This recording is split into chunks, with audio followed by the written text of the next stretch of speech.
Hey SUBFURYs! I don't know if you've ever noticed my Balrog, Sting, Harfang, Sauron, Keter, Erebor, Middle-earth maps, and 1200 other Lord of the Rings models on my shelves. Did you notice them? Nah, I don't have that.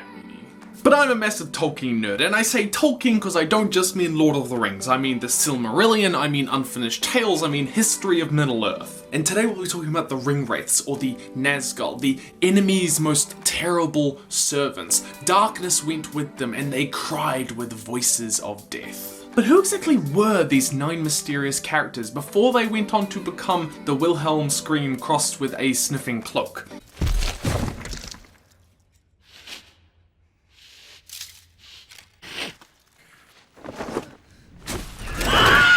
Sauron's plan was simple: give 3 rings to powerful elves, 7 rings to powerful dwarves, and 9 rings to powerful men. Now these rings, he planned, would allow him to control them and thus control Middle-earth. Isn't that right, you conniving bastard? Pretty simple plan, right? The 9 rings that he gave to powerful men was a strategic move. Sauron needed to control all the right people in all the right places to make sure that all of Middle-earth fell under his control. Now in the Fellowship of the Ring movie, Aragorn says to the hobbits, "There were once men, great kings of men, one by one falling into darkness." And kings would make sense, wouldn't it? But that's actually not entirely correct. In the Silmarillion, the Ringwraiths are described as mighty in their day, kings, sorcerers, and warriors of old. So yes, some of the Ringwraiths were kings of men, but it is never specified as all of them. And as the famous poem says, 3 to elven kings, 7 to dwarf lords,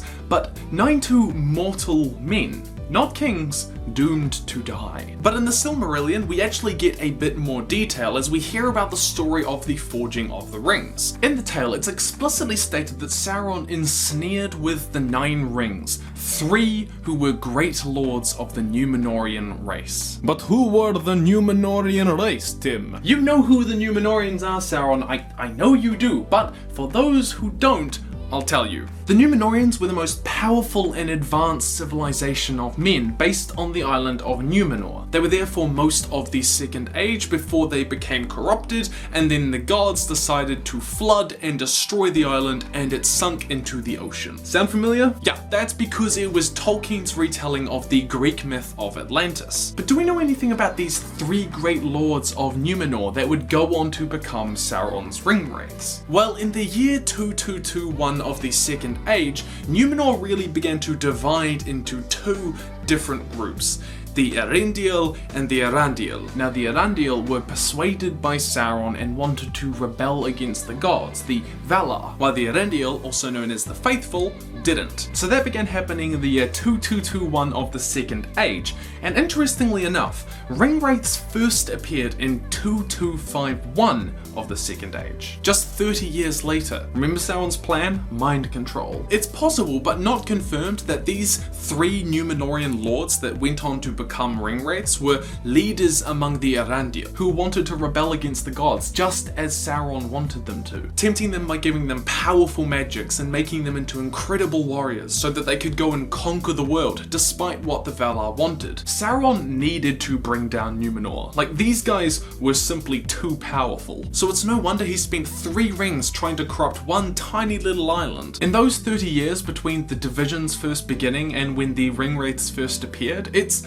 quite possible that these leaders of the Eärendil could have grown to become powerful leaders before eventually falling into the shadows and becoming Ringwraiths. The Witch King of Angmar is probably the most well known of the Ringwraiths. He stabbed Frodo on Weathertop, and he was eventually slain at the Battle of Pelennor Fields by Eowyn and Merry. Though for such a pivotal character and villain in the series, we know next to nothing about him. Though all of the Ringwraiths are depicted as kings in the film with pretty little crowns, the Witch King is the only one actually described as having a suspended crown above 2 red eyes, dies in the books. Though despite what this might lead you to believe, this isn't actually because he was a king before he became a Ringwraith. Tolkien noted in one of his letters that the Witch King was probably of Númenórean descent, but he wasn't a Númenórean king. We read about all of the Númenórean kings in the Silmarillion, and none of them became Ringwraiths. So he was one of the great lords of Númenor, and his crown is because he was named the King of Angmar in the Second Age, an actual kingdom in Middle-earth that he ruled, unlike the other Ringwraiths. Now, just like the One Ring has various abilities, the 9 rings that Sauron gave to men made those wearers more powerful. As said, it made them mighty in their day, kings, sorcerers, and warriors of old. And this is no clearer than in the Witch King, who is described as more powerful in many ways than the others, having witchcraft or magic performed by the invocation and employment of evil spirits. Necromancy. The other Ringwraiths are not stated to have this power, but what's clear is that the Witch King, before he became a Ringwraith, was a powerful sorcerer, and the ring he was given only made his powers greater. In fact, in the books, he is shown to have the power to shatter weaponry or weaken the gates of Minas Tirith with his voice alone. So he might not have been a king in Númenor, but there is no doubt that he was freaking powerful nonetheless. It's no wonder that Sauron wanted to corrupt him. Of course, Sauron attempted to corrupt the most powerful king of all, Mishka, but he did not succeed, for he is incorruptible. All hail Mishka! You know, if you were a dog, I could make a really inappropriate joke. 10 points to anyone who can guess it. Well, but what about the others? That still leaves us with 6 left. Well, one Ringwraith was actually given a name, Khamûl. In the Unfinished Tales, he is referred to as second to the chief.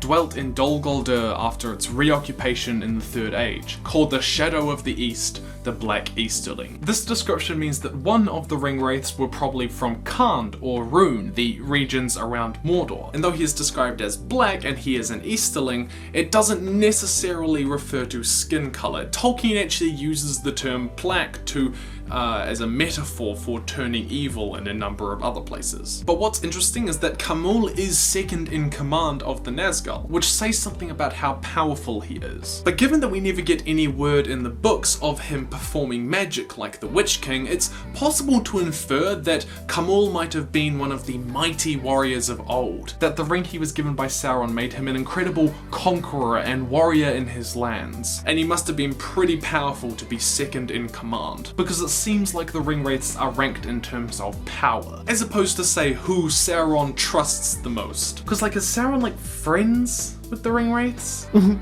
All I wanted was some precious friends. Ah, well that explains it. With 3 of Númenórean descent and Khamûl, that leaves us with 5 left, who we know next to nothing about individually, but we may be able to figure out where they might have come from. So Sauron made sure that the rings went to powerful leaders throughout the world. To the elves, he sent the rings to the leaders of Lindon, the massive elvish kingdom of the time. It's implied that this worked for the same for the 7 dwarf lords. For men, it's likely that the remaining rings went to the other kingdoms of men at the time, which were far weaker than Númenor and also probably far easier to corrupt. This would have included Khand and Rhûn, as well as a number of other petty kingdoms that we don't have names for. But for where they might have come from, you have to remember Sauron's plan. He never really wanted 9 lackeys to be running about Middle-earth for him. What he wanted was to control the people who were in charge of these places he wanted to take over. So it makes perfect sense that the remaining Ringwraiths were from different kingdoms around Middle-earth. So who were the Ringwraiths? 3 were lords, not kings, from Númenor, one of which was the Witch King, a powerful sorcerer of his day. One was an Easterling named Khamûl from either Khand or Rhûn, and the other 5 were from the remaining kingdoms of men. Unfortunately, for all Tolkien wrote a huge,